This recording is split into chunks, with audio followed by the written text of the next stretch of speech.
मैं संसार के सर्वोच्च सुख के रूप में प्रसिद्ध भक्ति हूँ। मैं मानव को संसार के सर्वोच्च सुख भक्ति के द्वार तक पहुंचाने वाली पूजा हूँ। कैलाश जाने के लिए प्रेरित किया।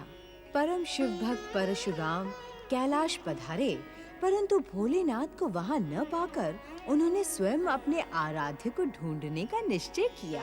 दूसरी ओर शिवाज्ञानुसार श्री गणेश भोलेनाथ का त्रिशूल हाथों में लेकर गुफा के बाहर पहरे पर खड़े थे।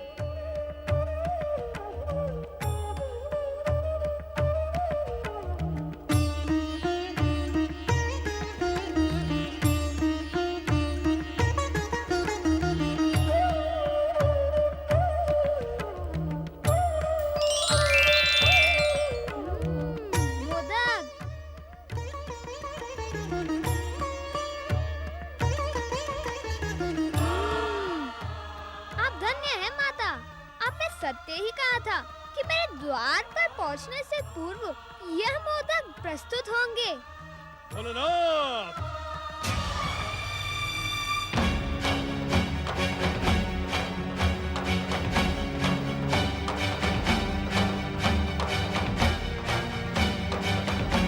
हे विचित्र प्राणी, कौन है तू? हट जा मेरे मार्ग से। हमें अपने आराध्य भगवान शिव के दर्शन करने हैं। विचित्र प्राणी मैं हूँ अथवा तुम? क्या तुम्हें इतना भी विवेक नहीं कि यह समझ सको कि इस परम पावन कैलाश की शांति को भंग करना भयंकर अपराध है? हे विचित्र प्राणी, पहले ये बता कि तू है कौन और हमारा मार्ग रोकने का अधिकार तुझे किसने दिया?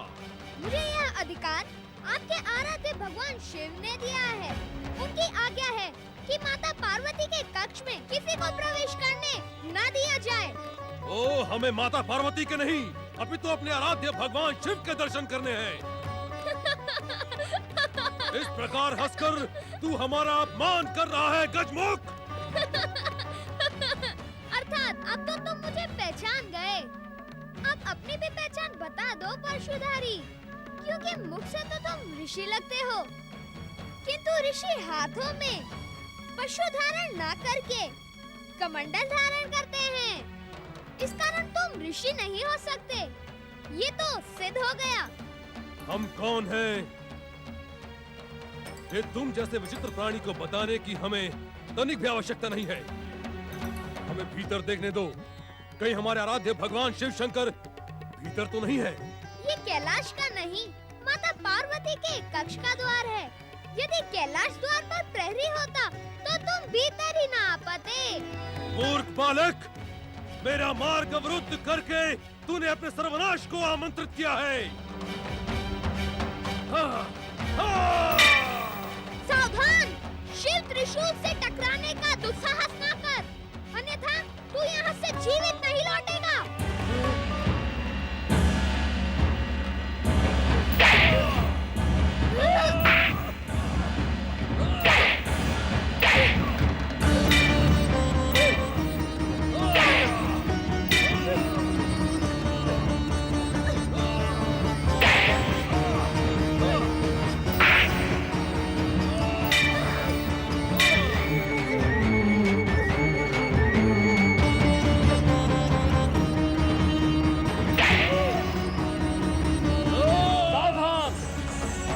साधु, तू नहीं जानता कि तू क्या कर रहा है?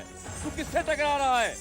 ये अग्र पूजा के अधिकारी हैं, पार्वती नंदन श्री गणेश हैं। शीघ्र कैलाश से लौट जा, नहीं तो तू अपने इन प्राणों से हाथ धो बैठेगा। पुत्र यदि पुत्र की मर्यादा भूल जाए तो उसे दंडित करना गुरु का कर्तव्य होता है। ये विचित्र प्राणी मेरे मार्ग में क्यों आ रहा है? ये श्री गणेश शिव आज्ञा से द्वार के प्रहरी हैं। भक्त और भगवान के मध्य कोई प्रहरी नहीं होता।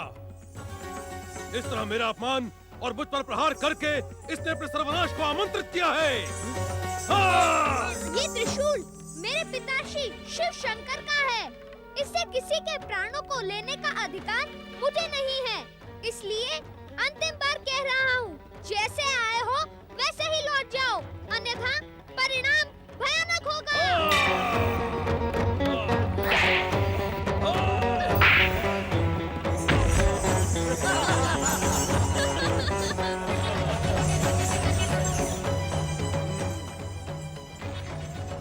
धन्य है तुम्हारा पराक्रम बालक। तुमने परशुराम को धराशायी करके अपने पराक्रमी होने का परिचय दिया है। किंतु परशुराम का जन्म किसी से पराजित होने के लिए नहीं हुआ। शिव कृपा से परशुराम अपराजेय है। परशुराम की पराजय उसके आराध्य भगवान शिव का घोर अपमान है। और शिव आज्ञा का उल्लंघन करना क्या शिव का अपमान नहीं होगा? अभी भी कहता हूँ, जैसे आए हो वैसे ही लौट जाओ। अब मैं तुझे दंडित करके अपने आराध्य भगवान शिव के दर्शन किए बिना इस कैलाश से नहीं लौटूंगा। बात की बात में सहस्त्र बाहु कार्तवीर्य को यमराज का ग्रास बनाने वाला ऋषि जमदग्नि का पुत्र परशुराम अब तुझे दंडित करके ही रहेगा। हठी पुरुष, मैं अहंकारी कार्तिवीर्य नहीं हूँ जो तेरे प्रहार से यमराज का ग्रास बन जाए। अब तेरे क्रोध और हठ को सत्य का दर्शन कराने के लिए मैं धर्म को साक्षी मानकर तुझे दंडित करता हूँ।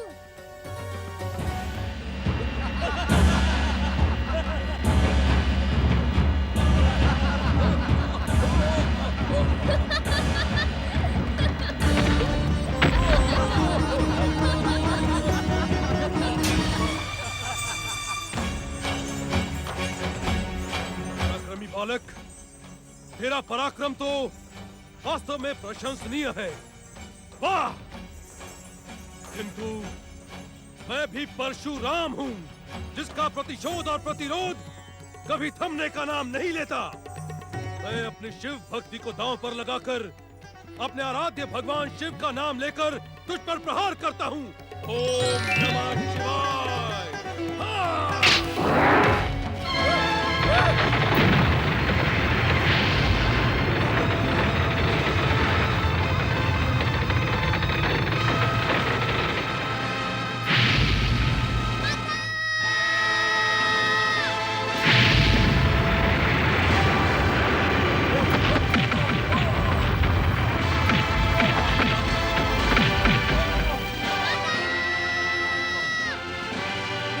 श्री गणेश,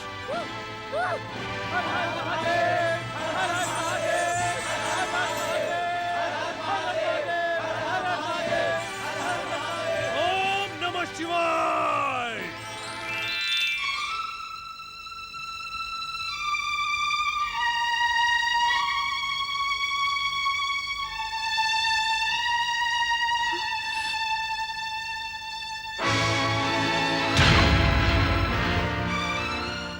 ये अनर्थ तुम्हारे साथ किसने किया? जी है, और अब मैं एक दंत बन गया। परशुराम, बालक गणेश पर परशु प्रहार अनुचित था। श्री गणेश को हमने ही आदेश दिया था इस कक्ष का पहरा देने के लिए। दया करे हे दया निधान, कृपा करे हे कृपा निधान, क्षमा करे हे क्षमा निधान। मैं वास्तव में इन्हें पहचान नहीं पाया और भयानक अपराध कर बैठा। प्रभु, मुझे क्षमा करें। तुम्हें क्षमा करने का मुझे कोई अधिकार नहीं है परशुराम। तुम्हें क्षमा मांगनी है तो श्री गणेश से मांगो, उनकी माता गौरी से मांगो। नहीं, मैं तुम्हें क्षमा नहीं करूंगी परशुराम। तुम क्षमा के योग्य हो ही नहीं। क्रोध और प्रतिशोध ने तुम्हारे विवेक को नष्ट कर दिया है। तुमने इतना भयानक अपराध किया है जिसका दंड तुम्हें भुगतना ही पड़ेगा।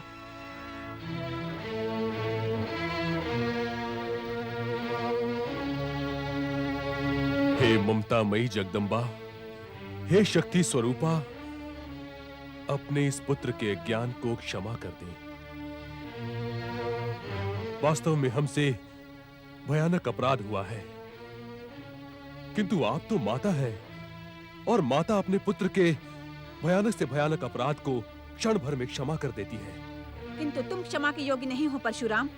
अपने आराध्य भगवान शिव के पुत्र पर शिव का नाम लेकर प्रहार करके तुमने जघन्य अपराध किया है। माता, भगवान शिव मेरे आराध्य ही नहीं, गुरु भी हैं। उस गुरु के नाम पर ही मुझे क्षमा कर दे माता। जिस गुरु की तू दुहाई दे रहा है परशुराम, क्या उसी के पुत्र पर तेरा प्रहार गुरु दक्षिणा मानूं? अरे अभागे, तूने तो अपने गुरु पुत्र का दांत अपने हठ के कारण खंडित कर डाला। चराचर जगत के स्वामी भगवान विश्वनाथ का अमोघ अस्त्र पाकर तो एक मूषक भी वनराज सिंह का वध कर सकता है परशुराम। आप सत्य कह रही हैं माता। मैं भगवान शिव की भक्ति को साक्षी मानकर श्री गणेश को आहत करने में सफल हुआ। तू नहीं जानता हतभागे, श्री गणेश क्षण मात्र में तेरे जैसे करोड़ों पुरुषों का वध करने में समर्थ हैं, किंतु हिंसा में विश्वास न रखने के कारण इन्होंने तुझे क्षमा कर दिया। मूढ़ बुद्धि परशुराम, श्री गणेश समस्त देवताओं में अग्र पूजा के अधिकारी हैं। यदि आज तुझे दंडित ना किया गया तो संसार में देवताओं की श्रेष्ठता पर प्रश्न चिन्ह लग जाएगा। सावधान परशुराम।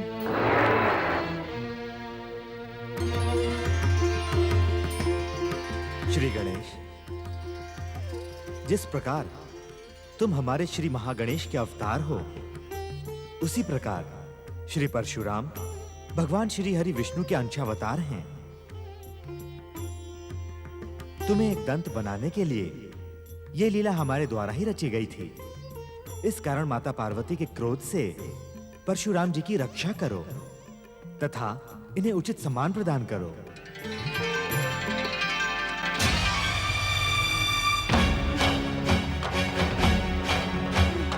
सावधान मूढ़ बुद्धि परशुराम। ठहरे माता ठहरे।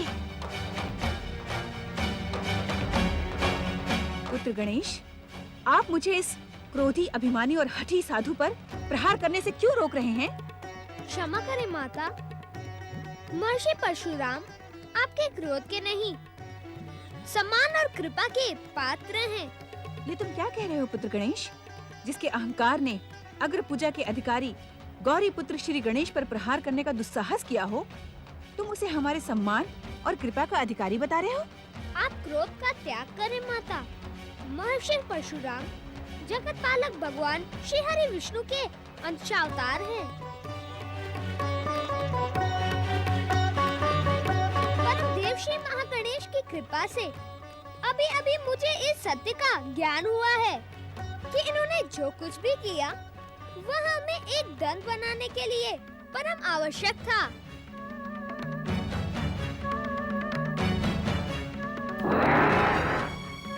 भगवान परशुराम इस अज्ञानी बालक के अज्ञान को क्षमा करें। उस समय मेरी आंखों पर अज्ञान का आवरण पड़ा था। इसी कारण मेरे द्वारा उत्तेजित किए जाने पर आपका क्रोध जाग गया और आपने अपने परशु प्रहार से मुझे एक दंत बना दिया। भगवान, अपनी इच्छा मात्र पर आप मेरा मस्तक भी उड़ा सकते थे, किंतु भयानक क्रोध के मध्य आपका धैर्य प्रशंसनीय है। मुझे क्षमा कर दे भगवान। आप धन्य है माता, और धन्य है आपका ये पुत्र श्री गणेश। इन्होंने मुझ अज्ञानी को न केवल अपनी महानता अपितु मुझे सत्य का भी ज्ञान करवाया। मुझे क्षमा करें माता। भगवान परशुराम, जिस प्रकार मेरे द्वारा प्रकट किए श्री गणेश का मस्तक कटकर गजानन बनना आवश्यक था, उसी प्रकार इनका एक दंत बनना भी स्वयं श्री महागणेश की लीला का एक अंग था। न आप लज्जित हो, न मुझे लज्जित करें।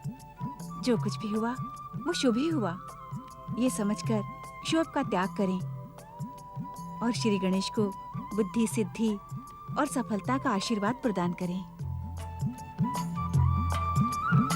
माता, मैं तो स्वयं परम देव श्री महागणेश के अवतार, अग्र पूजा के अधिकारी गजानन श्री गणेश के आशीर्वाद का आकांक्षी हूं।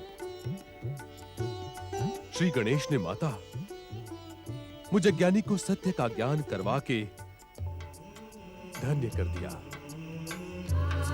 माता, किसी भी व्यक्ति को क्रोध करने से पूर्व धैर्य, संयम और विवेक से उस स्थिति पर विचार कर लेना चाहिए। अग्र पूजा के अधिकारी श्री गणेश, शक्ति स्वरूपा माता पार्वती को ये परशुराम बार बार प्रणाम करता है। शक्ति स्वरूपा माता पार्वती, श्री गणेश भगवान परशुराम की जय। शक्ति स्वरूपा माता पार्वती, श्री गणेश, भगवान परशुराम की। मैं आराधना करने वालों की शिरोमणि भक्ति हूँ। मैं आराधना करने वालों को भक्ति का स्वर प्रदान करने वाली पूजा हूँ। श्री गणेश के बार बार सावधान करने पर भी जब क्रोधी और परमवीर परशुराम गुफा द्वार से नहीं हटे, तब श्री गणेश ने बल प्रयोग किया। शिवनामी प्रहार के कारण श्री गणेश ने मस्तक झुका दिया और उनका बायां दांत टूट गया।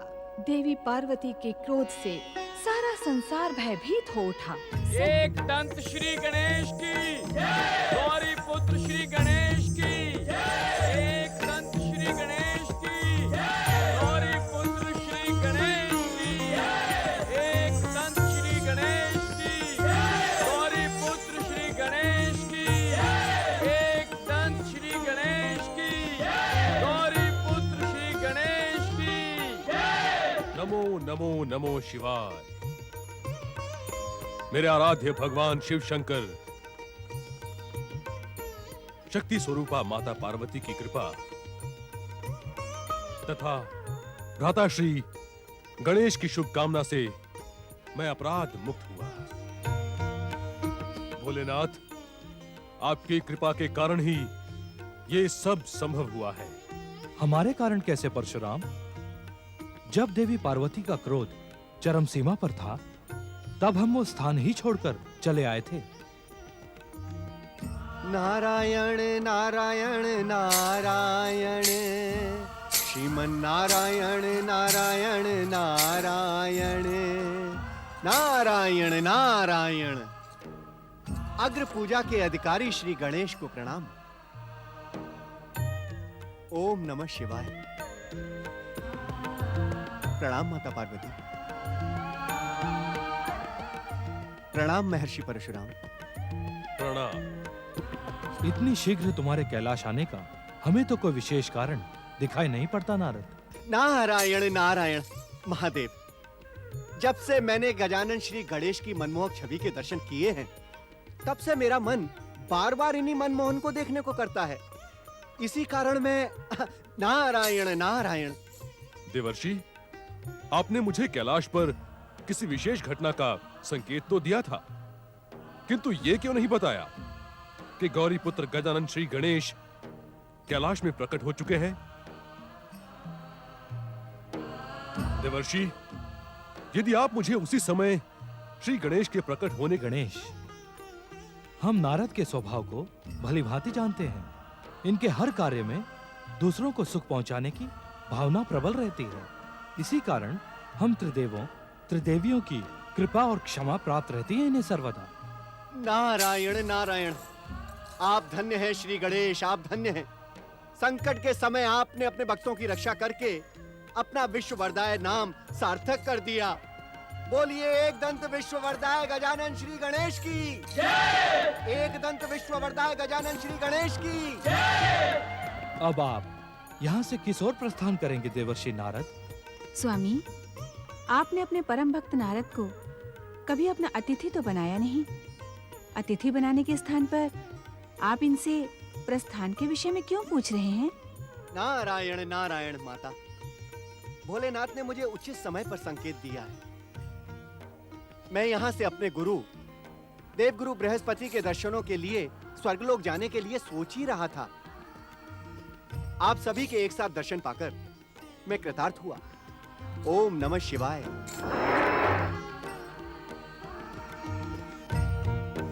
गजानन श्री गणेश की जय। गौरी पुत्र श्री गणेश की जय। ओम अग्रपूज्याय नमः। ओम नमः शिवाय। ओम अग्रपूज्याय नमः। ओम नमः शिवाय। ओम अग्रपूज्याय नमः। ओम गंगणपतये नमः।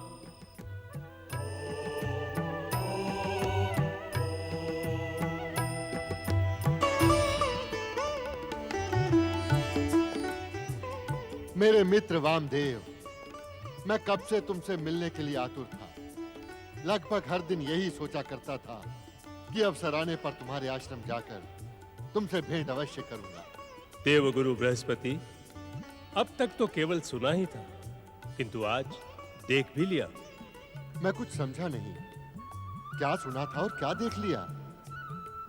स्वर्ग लोक के निवासी स्वर्ग के सुख और वैभव में ऐसे खो जाते हैं कि उन्हें पृथ्वी लोक के अपने मित्रों का ध्यान ही नहीं रहता। मित्र वामदेव, युग बीत गए, परंतु तुम वैसे के वैसे ही रहे।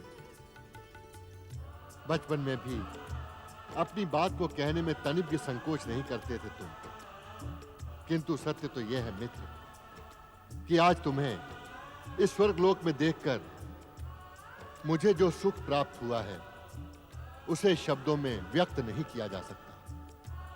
देवगुरु बृहस्पति, सदैव स्वर्ग पहुंचकर तुम्हें चकित करने के उद्देश्य से मैंने परम देव श्री महागणेश की कठोर आराधना की और परम देव की असीम कृपा से मेरी आराधना सफल हुई और मैं तुम्हारे सम्मुख अपने बचपन की मधुर स्मृतियां लिए स्वर्ग आ पहुंचा। सत्य है मित्र, मैं अपनी भूल के लिए लज्जित हूं। मेरे कारण तुम्हें कठोर परिश्रम करना पड़ा, किंतु परिश्रम का फल सदा मीठा होता है। फिर भी मैं अपनी भूल के लिए क्षमा याचना करता हूं। नहीं नहीं मित्र, मित्रों के मध्य क्षमा और लज्जा का कोई स्थान नहीं होता। अब तुम स्वर्गलोक में मेरे अतिथि बनकर रहोगे। मैं शीघ्र तुम्हें पृथ्वीलोक नहीं जाने दूंगा। नहीं मित्र, मैं तो तुम्हें पृथ्वीलोक ले जाने के लिए ही यहां आया हूं। पृथ्वीलोक? पर क्यों? इसके दो कारण हैं। प्रथम, स्वर्ग और राजमहलों में रहने वालों को संभवतः अपने राज्य के झोपड़ों और पृथ्वीलोक के मार्ग का ज्ञान नहीं होता। अर्थात? अर्थात का अर्थ सरल है मित्र। ना जाने कब से देख रहा हूं कि जो व्यक्ति राज सुख का भोग करने लगता है वो भूल कर भी झोपड़ों के मार्ग पर नहीं जाता। मित्र वामदेव, मैं अपनी भूल की क्षमा याचना कर चुका हूं।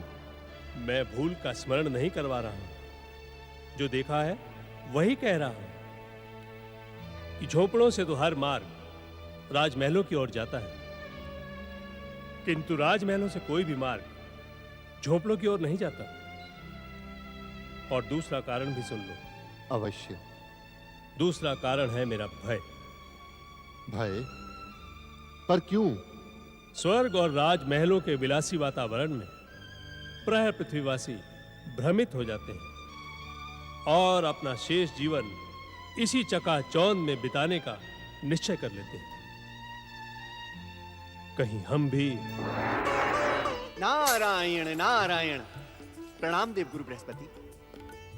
नारद, इन्हें भी प्रणाम करो। ये मेरे बचपन के मित्र और परम देव श्री महागणेश के भक्त वामदेव हैं। तुम्हारे लिए गुरु के ही समान हैं। वामदेव, मेरे शिष्य को किसी परिचय की आवश्यकता नहीं। ये देवों के ऋषि और त्रिदेवों के भक्त नारद हैं। प्रणाम ऋषि वामदेव।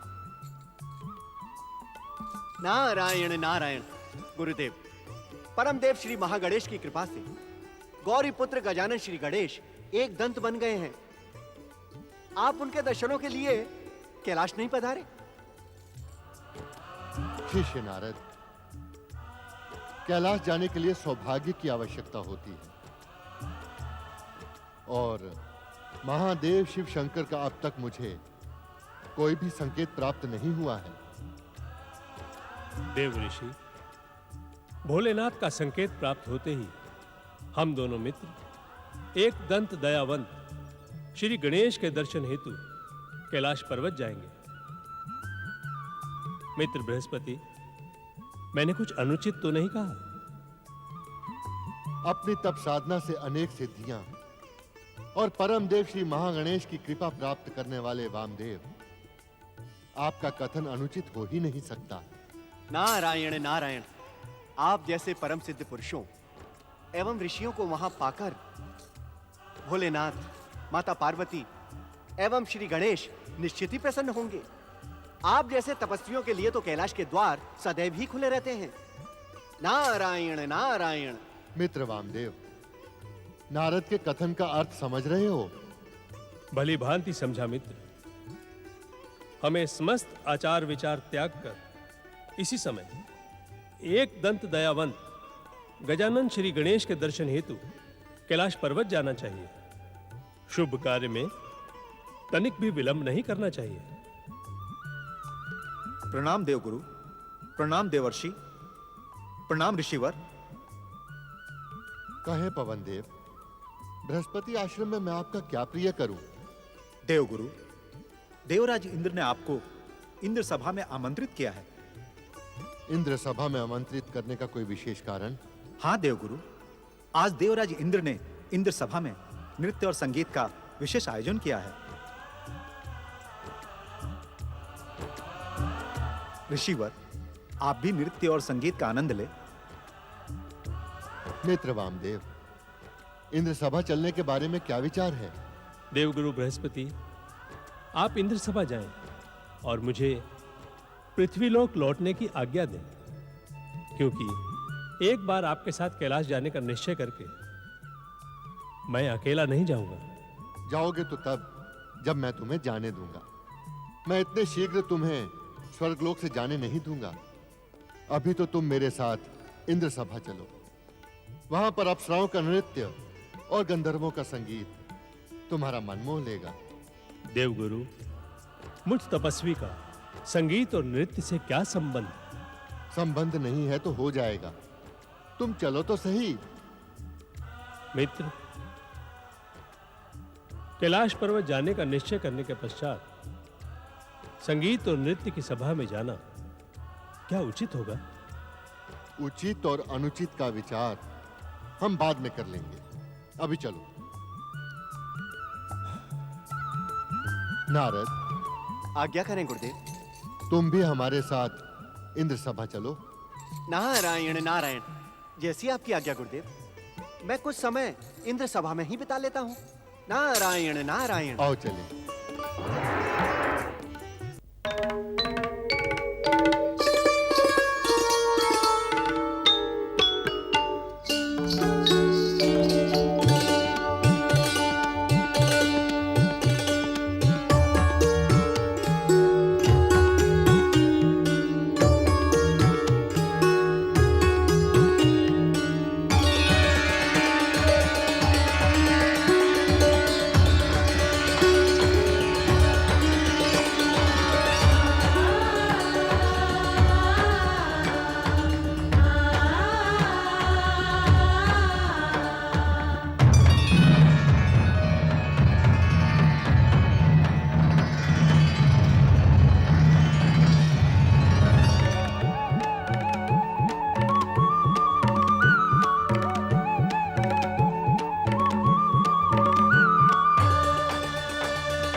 ऋषि, तूने जानबूझकर मुझे गिराया है। तुझसे मेरा और रंभा का प्रेम देखा नहीं गया। वाचाल गंधर्व, ये क्या कह रहा है तू? सत्य कह रहा हूं मैं। तू स्वयं रंभा के प्रति आकर्षित था।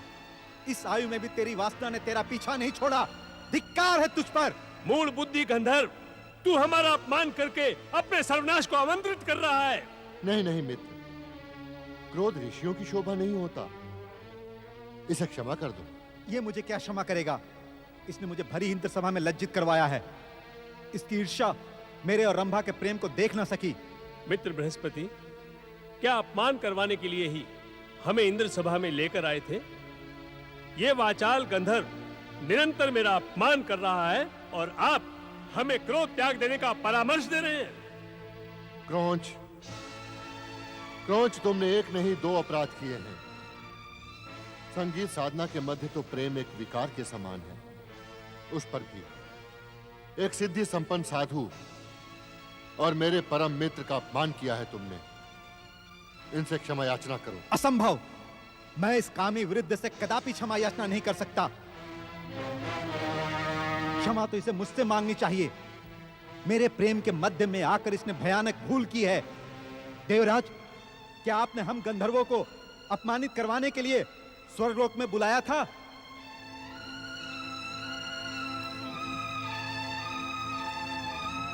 हमारे मित्र वामदेव से क्षमा मांगो क्रौंच, अन्यथा परिणाम अनर्थकारी होगा। मुझे अनर्थकारी परिणामों का भय ना दिखाएं देवगुरु। यदि इस वृद्ध ने मुझसे क्षमा याचना ना की तो परिणाम आप सबके हित में भयानक होगा।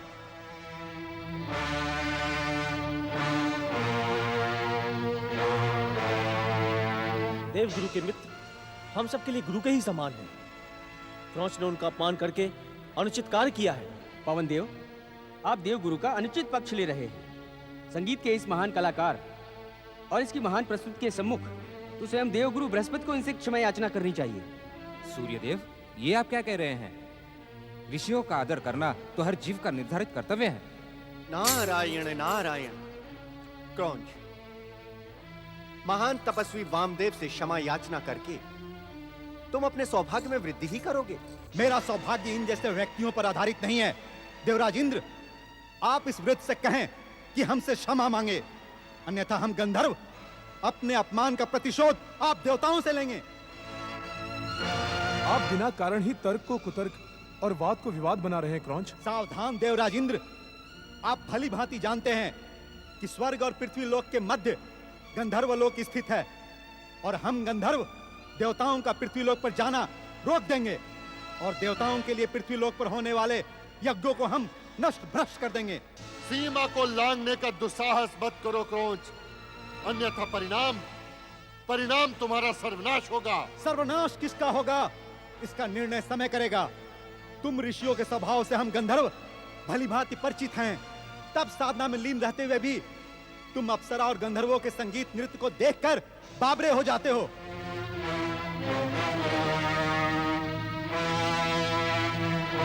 दुष्ट, वाचाल गंधर्व क्रौंच, जा, मैं तुझे अपनी तप शक्ति से शाप देता हूं।